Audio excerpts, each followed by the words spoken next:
Now I'm really going to pump it up in this session on this track. Special feature, bonus material. And I am doing this for the survivors. The survivors who have had a hard time in life. Life has given you a hard time. Because life hurts us in so many different ways. And I acknowledge that it can be really difficult sometimes. And that has been the inspiration for this track, for a special feature, to say, I understand what that's like.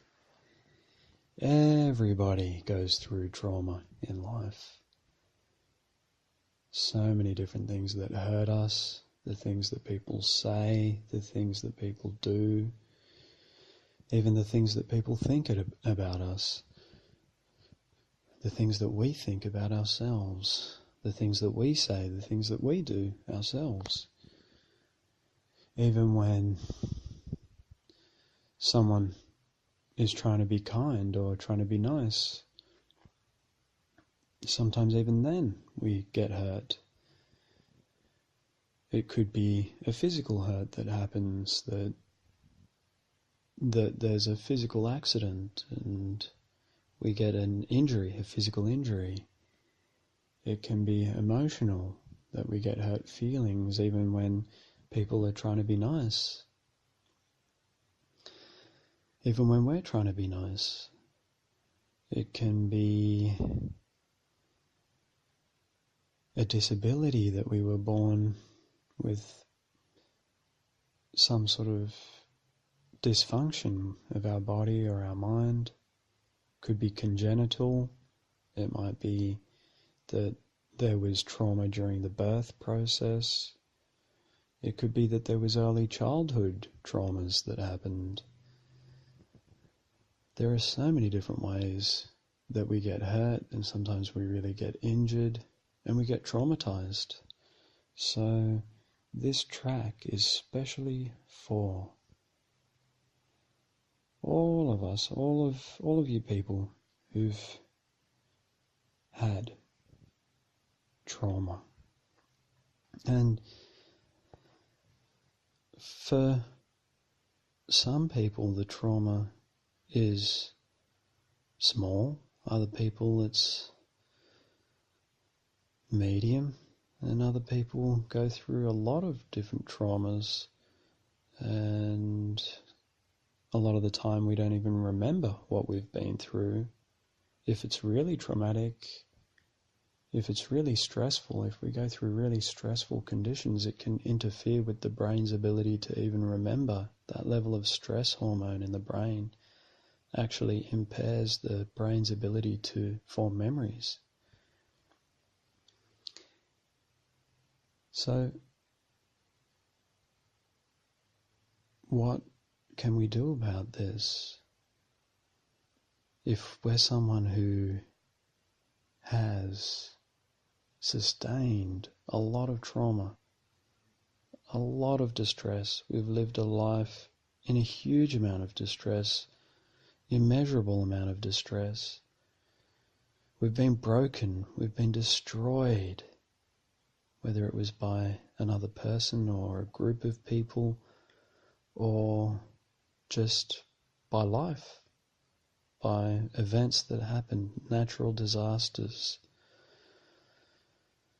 circumstances, conflict, arguments in the family home, conflict at a national level, at an international level. We've sustained damage. Some of us have actually been broken. It's like our mind got shattered into so many different pieces. Can feel like a million different pieces. For some of us, it's just been overwhelming. It feels like it's ruined our life. We could be permanently disabled. We might have gone crazy for a time, had psychosis. We might have that chronically. We might have lost limbs, or we might have lost movement in our body, be a paraplegic, a quadriplegic. There's even that locked-in syndrome where the person can't move their body at all, or we could be in a coma. But still, can we listen?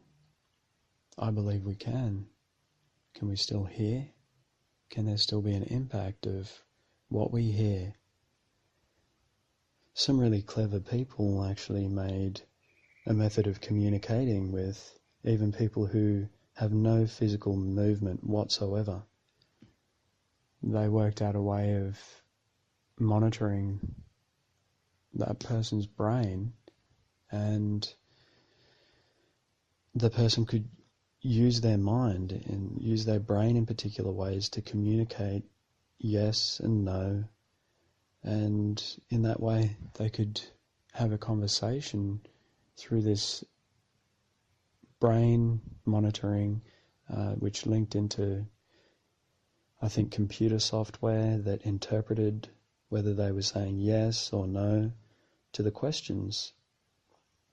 And it's probably been developed even more sophisticated since I heard. So isn't that an achievement, that even people who are so disabled they have no movement of the body, that they can still hear, they can still communicate? And I think I've heard stories about people in comas who respond to what they hear, or they respond to a touch. So it can be that we don't believe that anything can be done for ourselves, that we're too broken, or that person's in a coma, they just need to have the life support switched off. And maybe sometimes that's the case, but maybe sometimes there's times where that person can hear, and that person could come back, or even if they can't come out of that coma, maybe they could get some relief from the distress, the pain, whatever the trauma is, or the disturbance, the distress that you've sustained in your life. Maybe if you've been broken, you can be glued back together, and you can still be a masterpiece, like a vase, a beautiful vase that's been shattered and broken, that we can glue you back together with that glue of praise, of love, of recognition, of acceptance, of compassion. That this is what glues us together, this is what glues and keeps us together.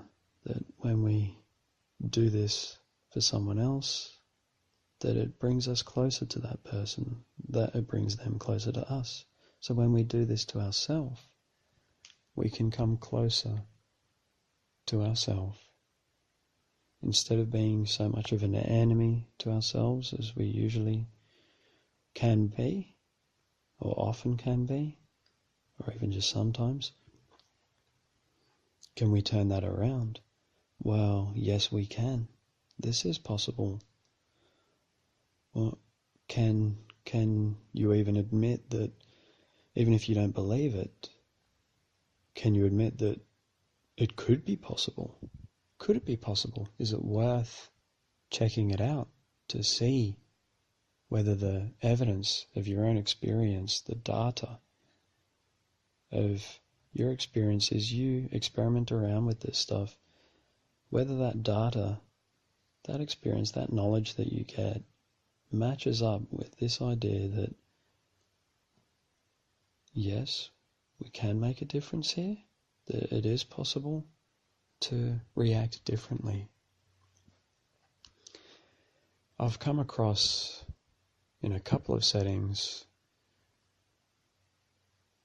with people who are into meditation, this analogy. Meditators are usually into natural imagery, and these are the sorts of images and metaphors that get passed down through the meditation traditions of nature, that we're just a part of nature. And one of the ones that I've come across in different times, but I've come across it over and over again, is this image of trees in a forest,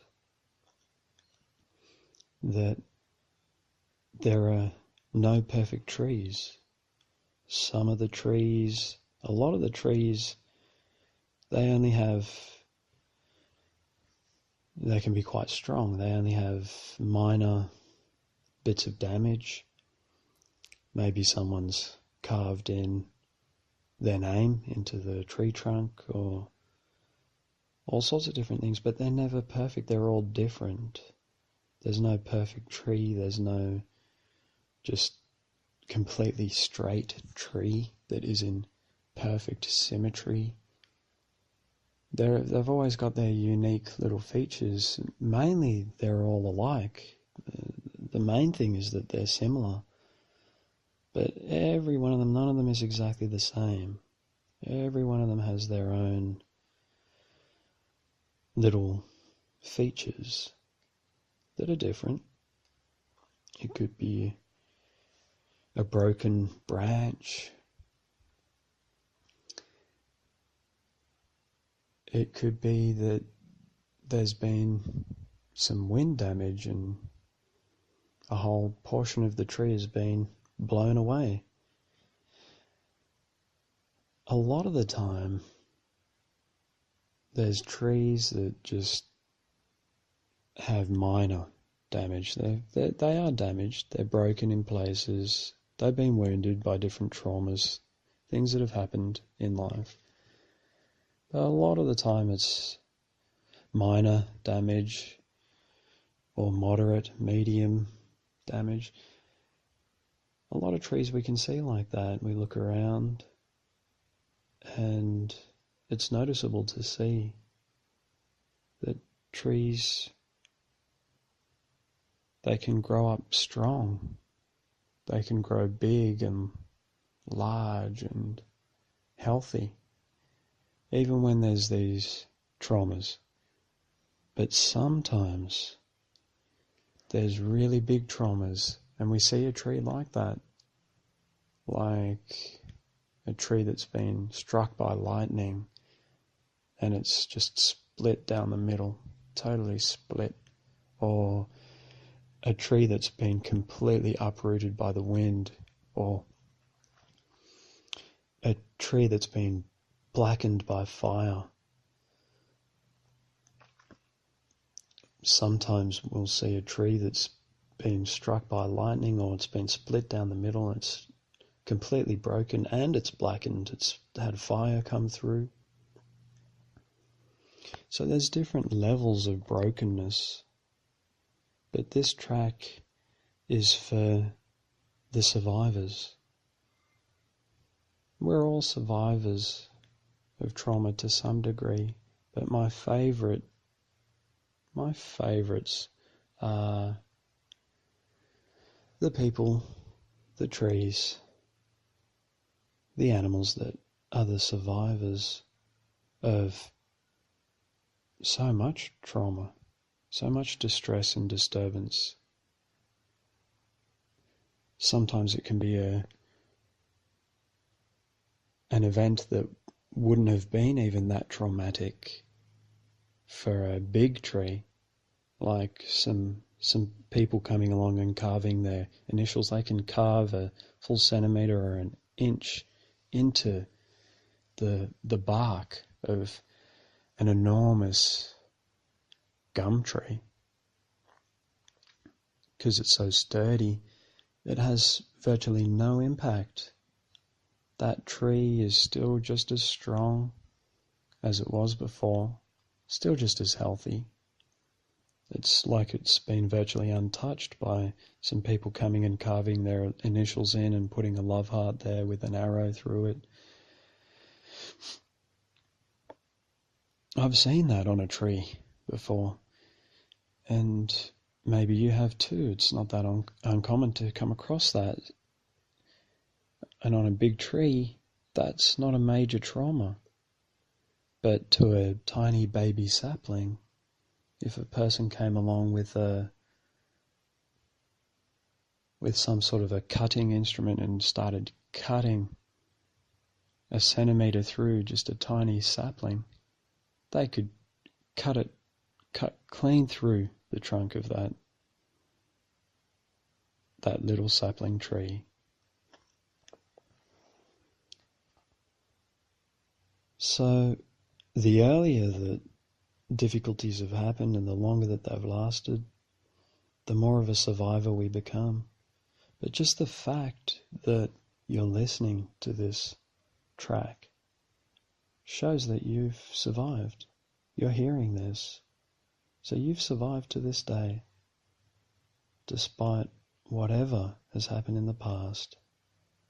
You're still alive here. Your body hasn't completely given out, or even if it seems to have, or is pretty close to it, your mind hasn't completely given out.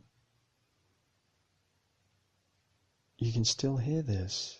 It's still registering in your consciousness. So you're a survivor, and you've coped with all of your past. So many hardships. So this is a special track that I've decided to make as a dedication to my favourites, the survivors, really all of you. I know that every one of us is a survivor of just a lot. Even the so-called high-functioning people, when they come to my office, when you come, then I get to know that your life hasn't been all roses, that there have been some really painful things. A lot of the time it's in our relationships. It can be with family members. It can be with partners. It can be with our children, our parents, our siblings. It can be with work colleagues. But that everybody goes through this stuff. There's a togetherness there. There is definitely a difference between the amount of trauma that a lot of people sustain and the ones who really go through a tough time, like amazingly hard time, that sometimes it's amazing that they're still doing what they do or that they're still even around.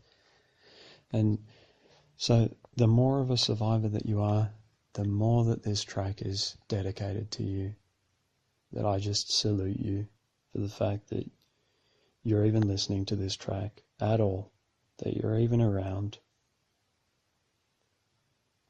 I really praise you. I really recognize that. And I'm really going to turn up the lights of your self-love in this track. I'm really going to increase the wattage, the brightness of those light bulbs of self-compassion, self-esteem, self-confidence for you. Because that's what you deserve. That's what we all deserve. And so if you find it hard to take praise, which most of us do, if you find it hard to be in the limelight and be the center of attention, then you might find this track hard to take.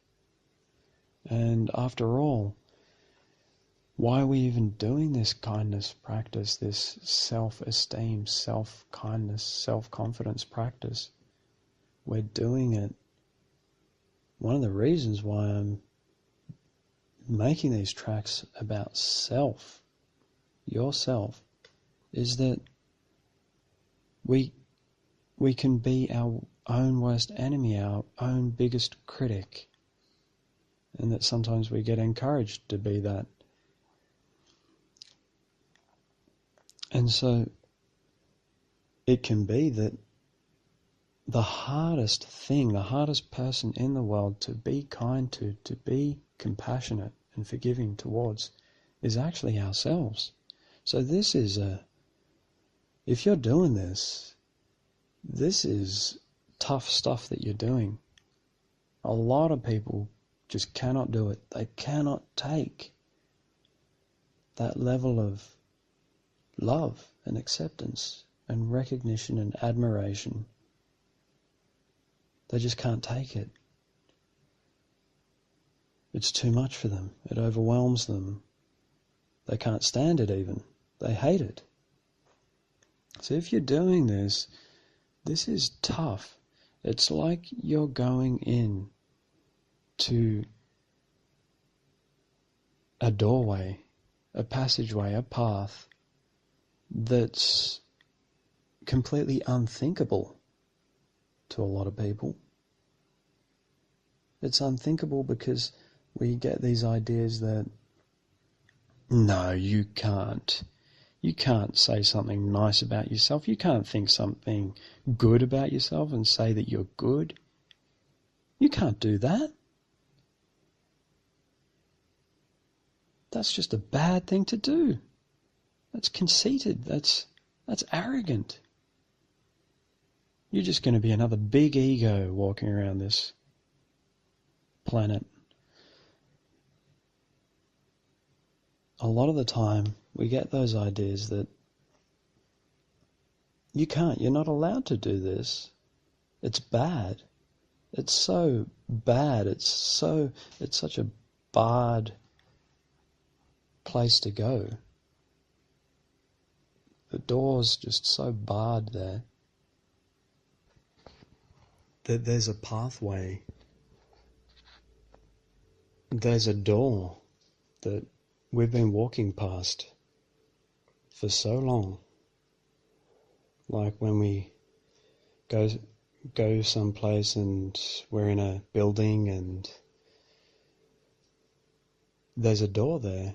We've been through all these other places in that building, but there's a door there that says on it, no entry.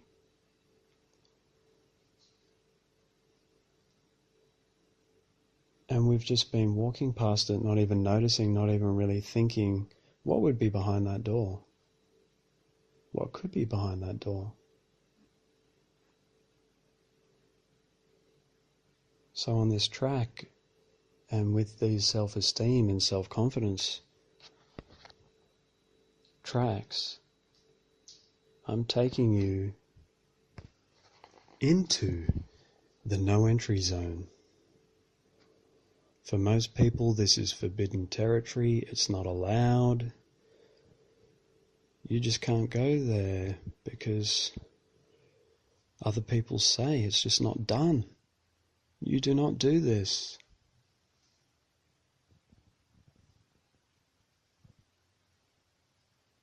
It's so forbidden that we don't even think that it's possible or think that it would be a good thing. It couldn't be a good thing to go into that no entry area there.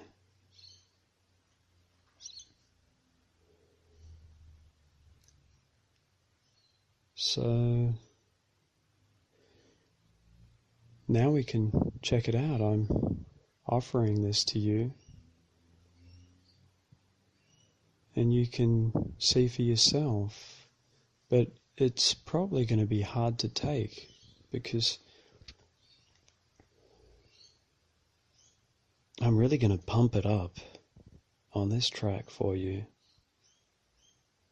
Really being generous, going out of my way to offer you high quality care, high quality appreciation, recognition, admiration, honor, respect, acceptance, love, kindness and compassion.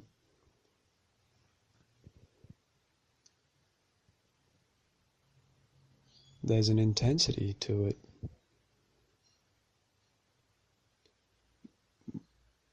We've been so conditioned a lot of the time that we're not supposed to be kind to ourselves, we're not supposed to appreciate ourselves, that we're the hardest person in the world for us to acknowledge.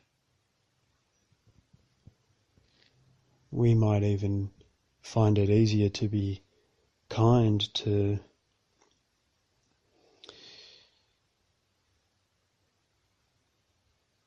total strangers, to people we don't like. A lot of the time we dislike ourselves even more than we dislike the other people outside of us that we actually don't like. So we might find it easier to be kind and friendly to a total stranger or someone we even dislike than for us to be kind to ourselves. And even people who have hurt us, or people who hurt other people, or have killed lots of people, people who are really difficult to be kind to, sometimes we can recognize something in them even before we would recognize something in ourselves. It would actually be easier for us to do that. So I'm really pushing you to the limit on this one, on these tracks, and I acknowledge that this isn't easy, but that with practice things usually get easier. Most things get easier when we practice them. So it's worth practicing this hard thing. And if you can do this, then that is an astounding achievement. If you can even listen to this whole track,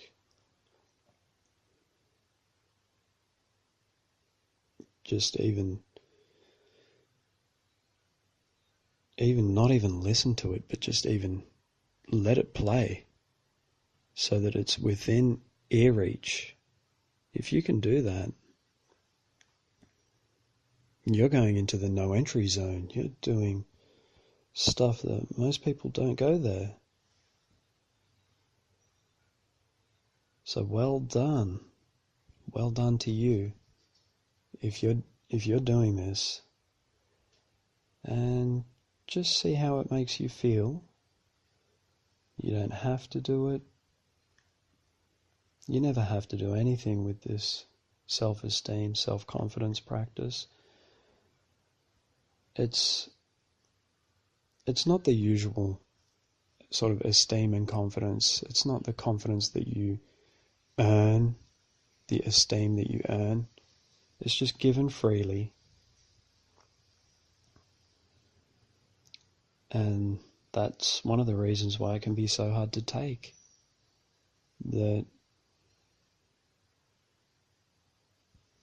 sometimes we are not used to being given things freely. It's just out of our comfort zone. We just don't get it. We don't understand. Why would you do something like that? It takes that experience of getting to know this process and learning to love it and realizing how nice it is just to give. That in giving and in sharing, we get so much out of it ourselves. It becomes hard to even say that it's sharing and giving anymore because we're getting so much out of it ourselves. And yet we're giving and we're sharing. So it's this generosity. And when we practice that generosity to ourselves, we're just practicing the process of generosity, even to one of the hardest people in the world to us, to ourselves. So when we come across other people, when we come across other things in life, animals, activities, events, situations, scenarios, circumstances, when we come across different experiences in life, we have this process running in our mind of just generosity, just giving whatever we can, and we gradually learn to give more, and it makes us more happy, and it makes us an easier person to be around, more comfortable, more comforting, because usually people like praise. Usually we like it ourselves. There's nothing bad to it. There's no harm done. And yet for some reason this pathway has been marked with a no entry sign. And we've been told so much that you just don't go in there, that we don't even think about going there to praise. So through this practice we learn to praise ourselves and praise other people, recognize so much more.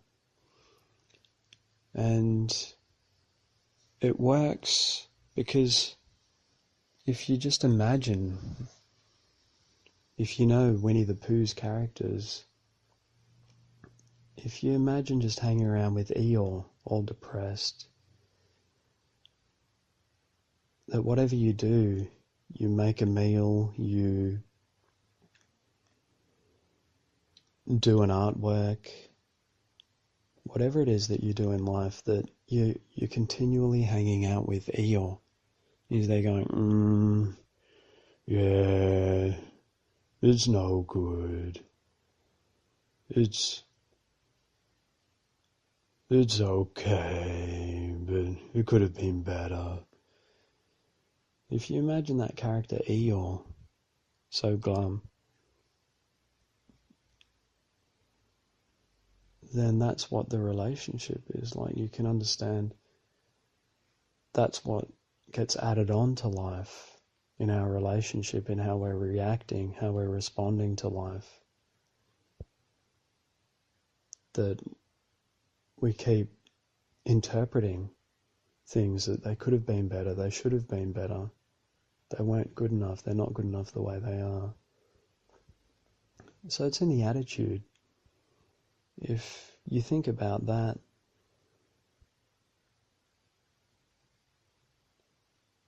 then you get more of an understanding, that we get more encouraged to have that sort of attitude, to have Eeyore in there, in our mind, just criticizing or depreciating things, and that it's looked upon as uncool or just not even possible, just impossible, that you could have an attitude like Tigger in life. You just don't do that. Like that character Tigger, you know. Hoo, hoo, hoo, hoo, hoo. Isn't this great? It's Tiggerific. And that's just weird, people would say, usually in the world. You know, what's that person so happy about? So this practice is more like a Pooh sort of practice, a Winnie the Pooh practice himself, nice and balanced. Not quite Tigger, not Eeyore, just Winnie the Pooh, just focused on his honeypot, contented in life, well satisfied. Nothing really troubles him anymore, because he's just keeping it simple, And he's just focusing and appreciating what he has, what he's got in life, what nice friends.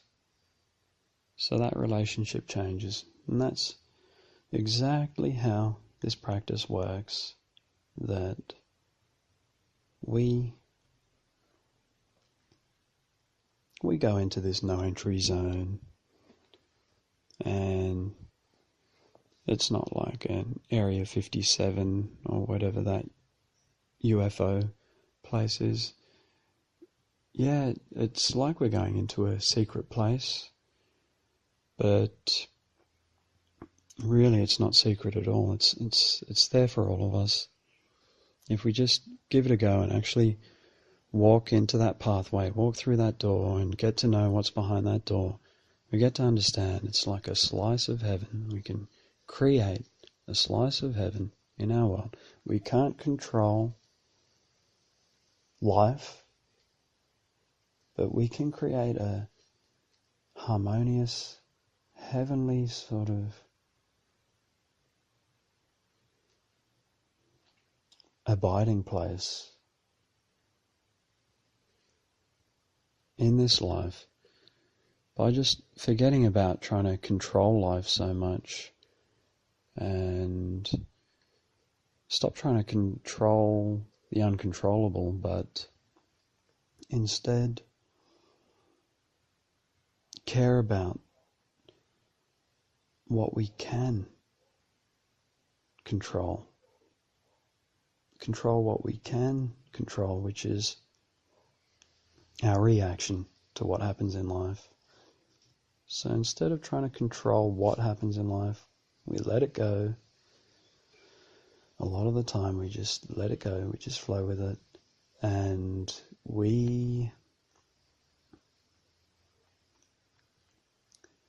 instead we control, I suppose, the one thing we can control, which is our response to it, how we react to it. Instead of getting angry or getting depressed so much anymore, instead of adding that on to whatever's happened, we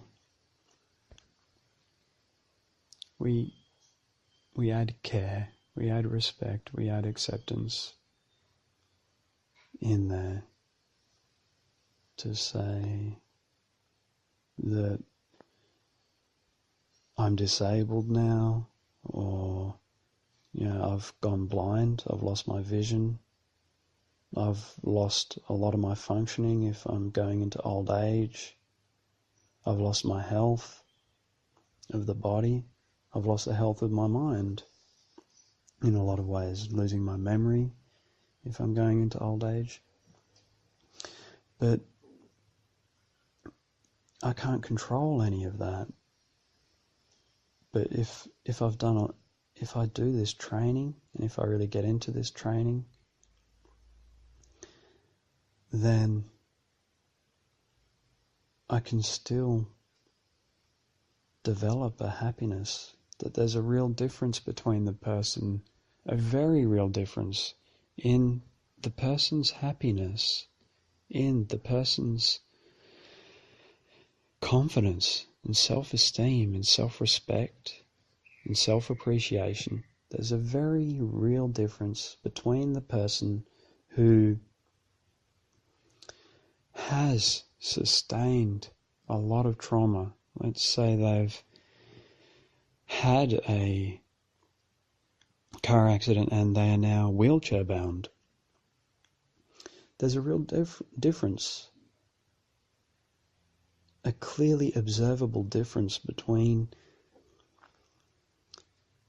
the one person who's been through that circumstance, that what's happened to them is they've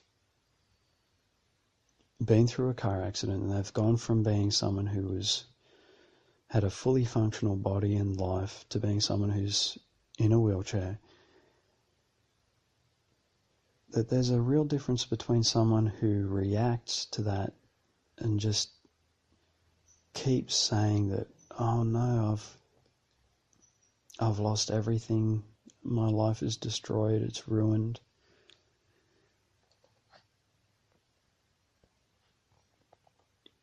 there's a real difference between that person and the person who develops these sorts of self-esteem, self-confidence, attitudes, so as to say that, yeah, that happened to me, but it's in the past, I can't change it, I can't control it, I can't make it any different now, so I just take that for granted.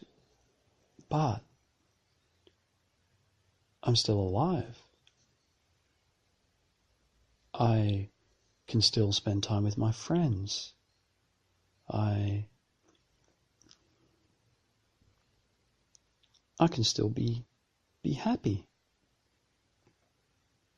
Like I'm still a wonderful person. There are still so many things that I can do. I can still enjoy my food. I can still enjoy a laugh. I can still listen to a comedy DVD and just laugh and learn some of the jokes and share it with people. And there are so many things that I can still do. Can you hear how there's a massive difference? And I mean no disrespect to someone who's living through that. I haven't lived through that myself, so I know that that would be really hard to do, but I can see how that would be possible. And if that's possible,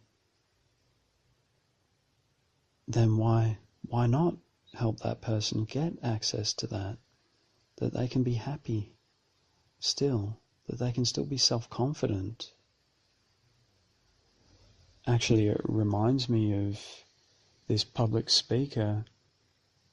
I can't remember his name right now, but he travels around the world talking to people, and he was born with a congenital thing, a congenital disability where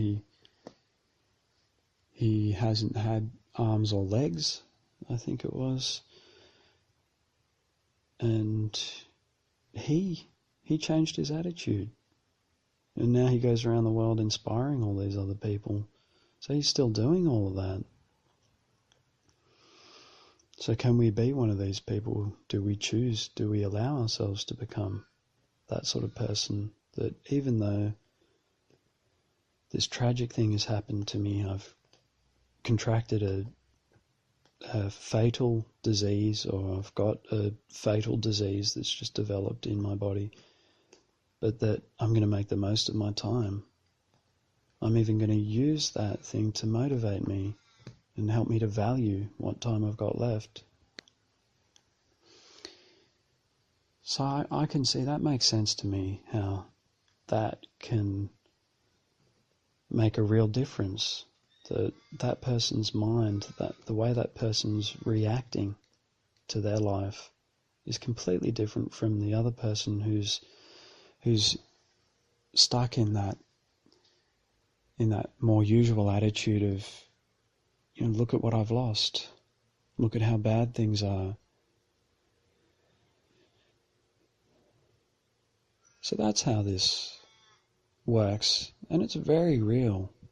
You can see, you can hear how real that is. So it's something that just happens on its own just by listening to these tracks. I'm going to get started on this one, and like I said, I'm pumping it up. So I'm going to start off with a more playful one. I'm going to say, you are. And I'm going through helping, sort of providing you with this new language. This new attitude is like a new language. It's like you're learning a new language. And just like sometimes people who were born with their mother tongue, their original language,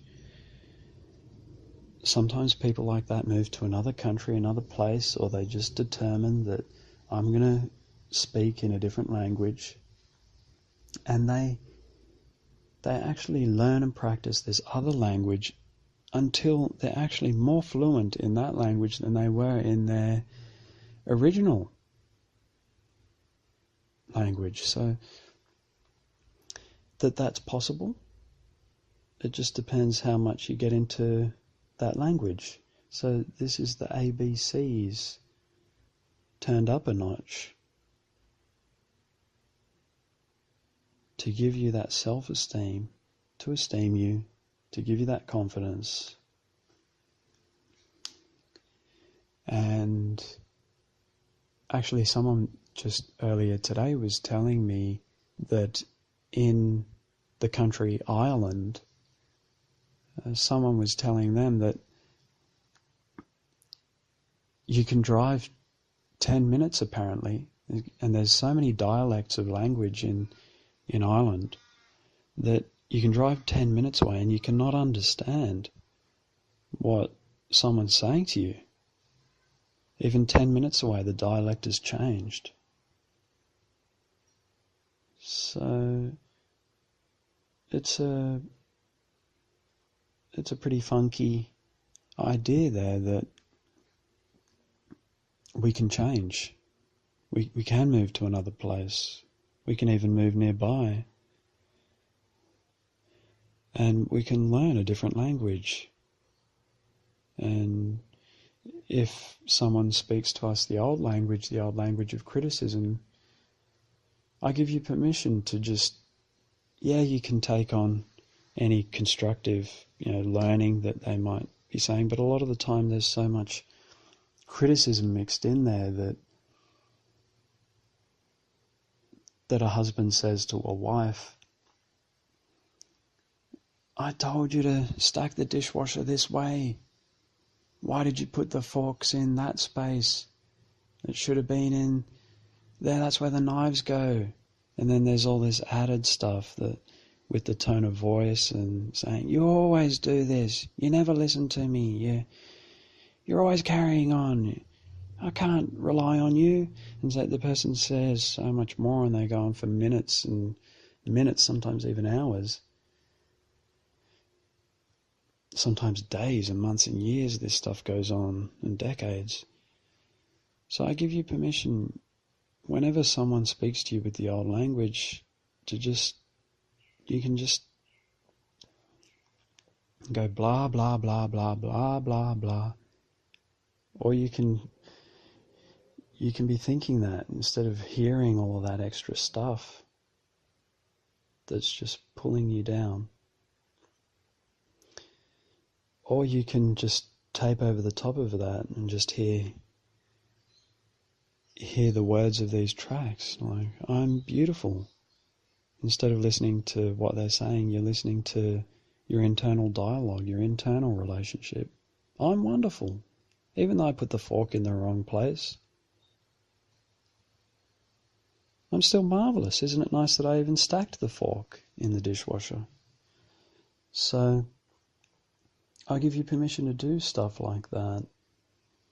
And the reason why it's okay for me to build you up as big and as high as I'm going to do in this track, that I'm going to get you flying, the reason why it's okay to do that is because it's just kindness, and also because if you ever do start getting a big head with this sort of stuff, I know that other people will drag you back down to earth. They will bring you back down to earth. So there's no concern about getting a big head and getting a big ego out of this sort of practice, because other people, your friends, your family, your work colleagues, the world and life will ground you, will bring you back down to your groundedness. We'll get you grounded. There's no risk of you getting a big ego out of this. And you know what? I'd rather you get a big ego than have low self-esteem. At least then you could have self-esteem. I'd rather you have a big ego than just a small ego or a shattered ego. There's that saying that seeing a psychologist is like seeing a head shrinker. I think that takes its roots back in the times of when they were witch doctors, apparently, shrunken heads or something like that. But, you're spending time here listening to a track done by a psychologist who, I'm not a head shrinker, I don't want to shrink your head. I want to grow your head, if anything. Not really, though. I'd rather grow your head than shrink it. And to be honest, even if your head does grow a bit, life will just bring it back into balance, and you just have your ordinary, usual head, but it'll be filled up with kindness and love and a lot more relaxed. And that's my hope, and that's my trust and my belief that that's what I'm giving you. There's no risk that you're going to become a bad person out of this, that you are doing anything wrong when you do this sort of stuff. And how could it be? How could it be wrong anyway? That this idea that it's wrong to praise someone, to praise yourself. For example, I've noticed when I used to play computer games or when I used to watch TV or what I'd done. Like one time I'd even done heaps of sweeping one day, and I noticed that I had dreams about sweeping. When I would play computer games, I'd dream about computer games. I've had dreams of music that I was listening to that day. Well, what about dreaming self-esteem, words of love? That you can do that. You spend a lot of time in your day, you spend days building this up, weeks, months and years and decades, that you could be dreaming actually pleasant dreams. Wouldn't that be just a gift to you? And the fact that you're learning this language, you have these words in your mind, that you go to sleep and these words come up in your mind and they relax you, they help you get a more relaxed sleep, a more efficient, effective sleep. You wake up in the morning and these are the first words in your mind. Instead of the old critical words, when you see something, when you see someone, instead of those old words, instead this word just comes out towards someone gives you a service, you cross paths with someone and you just say, excellent, well done. And that feels good for them as well, that you share this with yourself. It grows inside of yourself, just like a tree. You just plant these seeds in your mind and they grow and they grow and they grow. I've heard this analogy of planting seeds in your garden, that we can spend our time trying to pull out weeds, but this is the method of just planting seeds of all the different plants that you want. Nice lush plants. And that we just water the seeds and we fertilize them. Every time you listen to these tracks, it's like putting fertilizer on there. That you show the sunshine, the sun of the warmth of compassion and love and praise. And the rain of the water of forgiveness. That this just grows inside you like a huge, massive tree over time. And that your garden, instead of pulling out the weeds and spending time pulling out the weeds, that you just plant so many seeds and you water them, and all these exotic plants that you wanted to have growing there, and all these fruits and vegetables just grow in your garden, and you actually choke out the weeds. It just becomes beautiful. The weeds can't even grow in there anymore. They can't get a foothold. And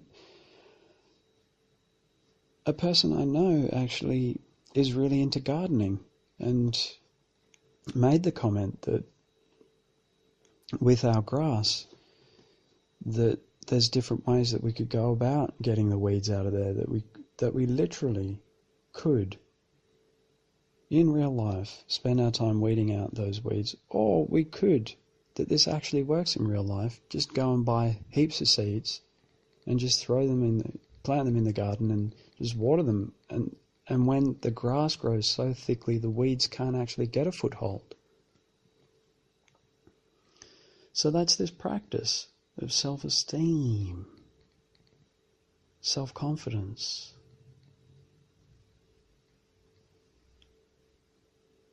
So I dare you to prove me wrong with this. I dare you to practice this for weeks, for months, and make contact with me and tell me it just hasn't worked at all. I dare you to be different and give this track a go.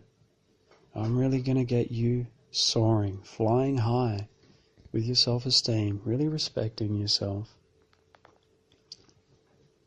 really acknowledging yourself, really treating yourself well, and that it makes you confident. And the reason why it makes us confident is that so much of our lack of confidence is from that criticism, that we don't think we're any good, we don't think we could do it, but that can just fade away when we're supported. And there's research about that, about the impact of support, social support, emotional support. One of the most powerful things in the world, makes huge difference to people's lives. You might not have been lucky enough to have had that before in your life, but it's coming to you now. This is just self-support,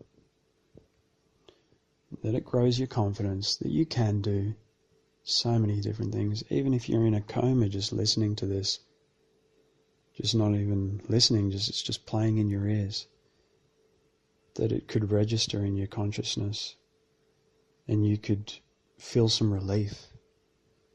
I believe that this could work for anyone, and I dare you to come and let me know. And if it truly hasn't done anything for you, I'll accept that.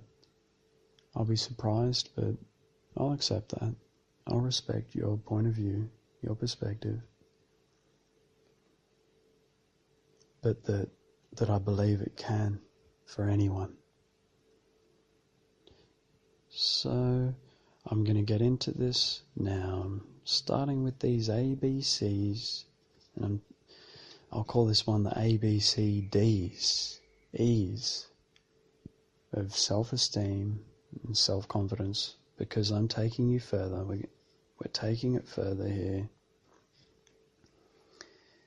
I'm going to start off with some playful stuff,